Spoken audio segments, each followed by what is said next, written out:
Thanks for joining the channel. In this episode, it's all about pheasants and pheasant survey that's done every year in the state of Iowa. So join us while we interview Todd Bogenschutz from the Iowa DNR.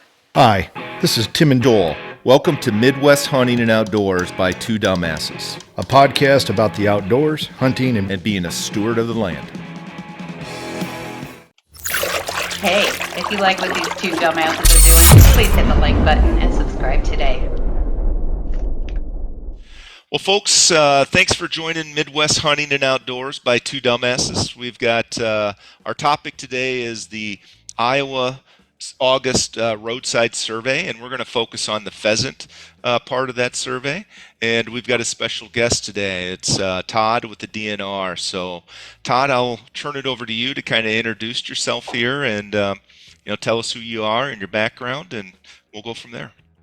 Sure. Thanks, Joel, Tim. My name is Todd Bogenschutz. I'm actually the upland game coordinator for the Wildlife Bureau of the DNR. So that means my responsibilities are pheasants, quail, Hungarians, cottontails, jackrabbits. We got some prairie chickens. I do a little bit with mourning doves. And so that's kind of the critters that you typically find in the uplands are what I'm kind of responsible for. So I've got statewide responsibilities. So I do a lot of our surveys, any of our harvest surveys, population surveys, do any of our research projects related to those species, and I do spend a fair bit of time on ag policy as well, because for a lot of these critters, CRP is kind of important, and that's an ag policy with USDA, and so those acres of habitat are pretty important in the state. So I do spend a fair bit of time of looking at what's going on with USDA conservation programs in the state, and how those programs impact our wildlife. So. Excellent. Todd, education, and how long have you been with DNR? I've been with the DNR since 1995, so I'm getting to be an old sucker like you guys. Maybe I'll be retired here before too long, but but yeah. So actually, born and raised in upstate New York, kind of along the Canadian border. So, but did some pheasant hunting, rough grouse hunting there as a kid. It was probably a couple of my big passions, rabbit, squirrels. So.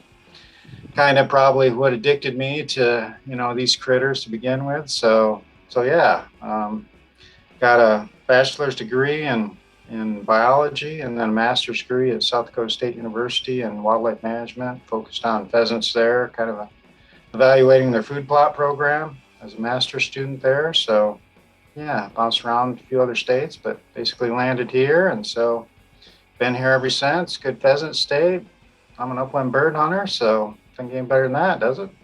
Nope. Ears up. Yeah. Ears up. Is that what you said? Yeah. Is that a jackrabbit thing from? Well, Jacks. Yeah, go Jacks. I was going to say the same thing with. We've got a connection here with the dumbasses with the jackrabbits, don't we? We do. Yep. Honestly, this is the first year I've really dug into the survey. I saw it on some social media pages, and then I saw it in a newspaper, I think, local newspaper, etc. And then with a little research, went to the DNR website, and voila, there's like loads of information out there that I just didn't know existed. But one of those was this, the 2022 Iowa August roadside survey. So what can you tell us about that? What's the purpose of it? How's it done? And what's the big whoop on that? So yeah, one of the statutory responsibilities that the legislature gives our Bureau is obviously to monitor populations, habitat trends, harvest, and, adjust seasons accordingly, trying to make, as liberal as we can and as fairly distributed as we can amongst hunters. And so obviously to do those kinds of things, we need to collect some information and track the critters through time. And so that's kind of the just and the need for why we do them. I mean, we're kind of directed to by the legislature. So, it's a survey that actually was started way back in the 1930s.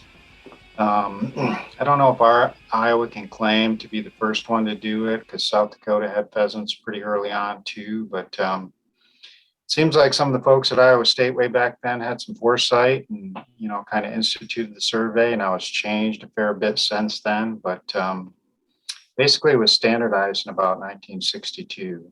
I mean, there was a lot of changes between the 1930s and the 1960s as they played around with it. As we learn more about managing wildlife and stuff, it was a fledgling science back in the 1930s. So, but yeah, it's been standardized since 62. So we've got over a half century of basically conducting the counts essentially the same way through time. So, um, basically, we tap into the fact that with pheasants, they don't like to be wet if they can avoid it.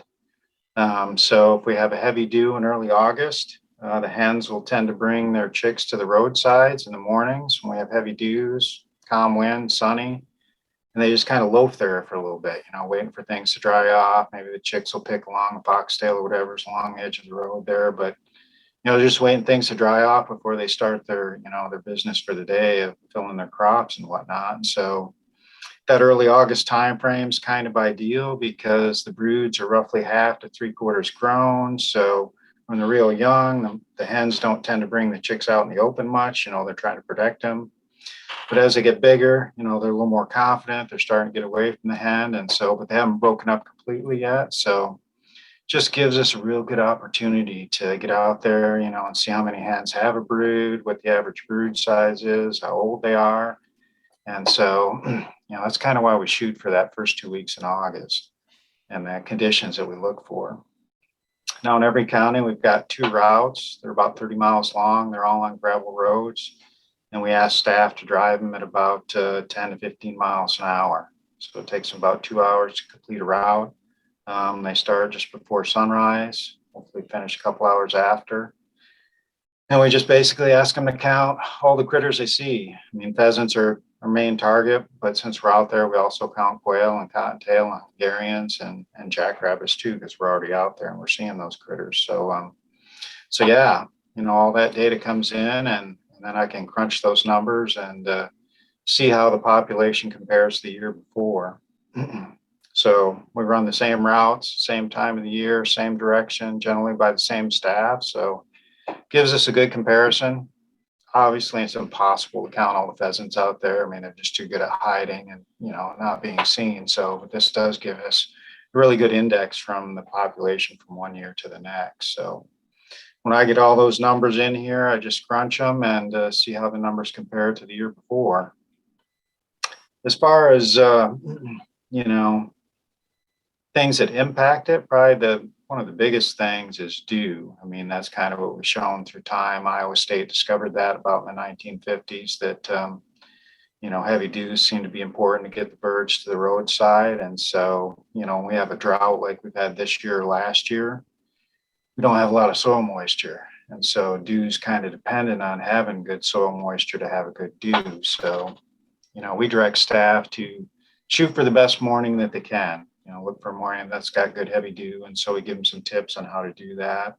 So both our law enforcement, our wildlife staff do the routes. So, but it's really up to them in that 2-week window. Look at your weather, pick a day and go for it. Now, we can have things like traffic, vehicles come down the road in front of us or go by us, they might spook things off the road. So we give some staff some guidance to, kind of, pause, maybe give the birds a few minutes before you start the route again and, see if they'll come back to the road and whatnot. So some things that we can't really control for, we just have to deal with. And I try to manage those as best I can when I crunch the numbers. So that's kind of it in a nutshell. When we're all said and done, we've driven about 6,000 miles statewide. So I think it gives us a really good snapshot of what the population is doing compared to last year and also how it's distributed compared to last year. The 2 big things that really control our upland game populations in the state are habitat. They got to have a place to live. And the other thing is weather. We got winter weather, we got spring weather. The species that I'm responsible for don't migrate south like ducks and geese. I mean, they're pretty much stuck here to endure the winter. They can't get away from it. And so, severity of the winter can really impact our hen survival. So, if we lose most of the hens, almost doesn't matter what happens in the spring if they're all dead. But spring is important too. Those hens are tied to the nest. Takes them about 14, 16 days to lay a clutch of eggs. They don't start incubating until that full clutch is laid. Then she's stuck on the ground there for about 23 days straight in one spot, incubating those eggs. So a lot of potential mortality there for hens when they're tied to that spot. Normally they're moving around and can avoid predators, but you can't do that with a nest. And of course, do we get rain? Do we get hail? What are the temperatures doing? Not only when the hen's got the eggs there and she's sitting on them, but right after the chicks hatch.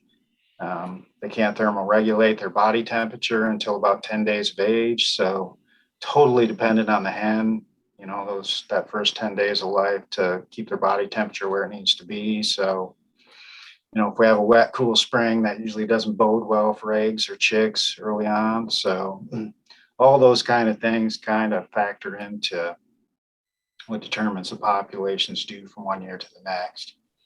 Now, the one thing I will say about habitat is it's more of a long-term thing, because habitat doesn't change that much statewide when you think about the habitat we have. We're around 2 to 3 million acres of habitat in the statewide. Well, it's not like next year we only have 1 million. Habitat doesn't change that fast. It does change usually with ag policy, but not very quickly. But that is very important for the birds, how much habitat we have.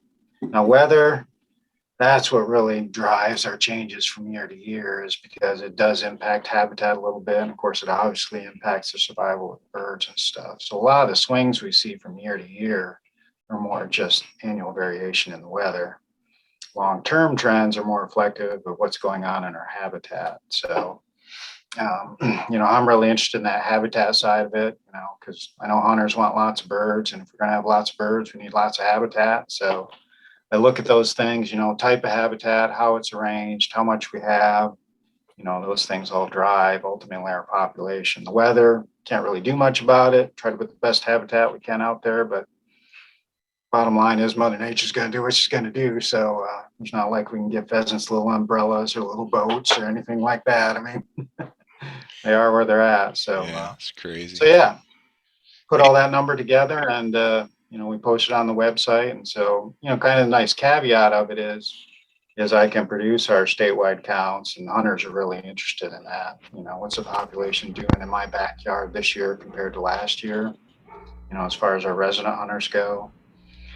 Iowa has been historically been one of the top pheasant states in the nation. So we have a lot of folks from out of state that like to come and enjoy the resource. And so they really look at the survey as, where are the better regions. They tend to be a little bit more mobile and where they can go. And so they like to use it in that regard. So, Hey, thanks for watching part 1 of this pheasant survey episode. Join us for part 2. And keep in mind, if you're interested in these shirts and any other merchandise, Two Dumbass merchandise, the link is down below. And if you're interested in a Two Dumbass hat, write us an email. We'll work it out. Thanks for listening or watching our show. We have some exciting topics and guests coming up. We ask that you subscribe to our channel on YouTube and follow us on Twitter, Instagram, and Facebook.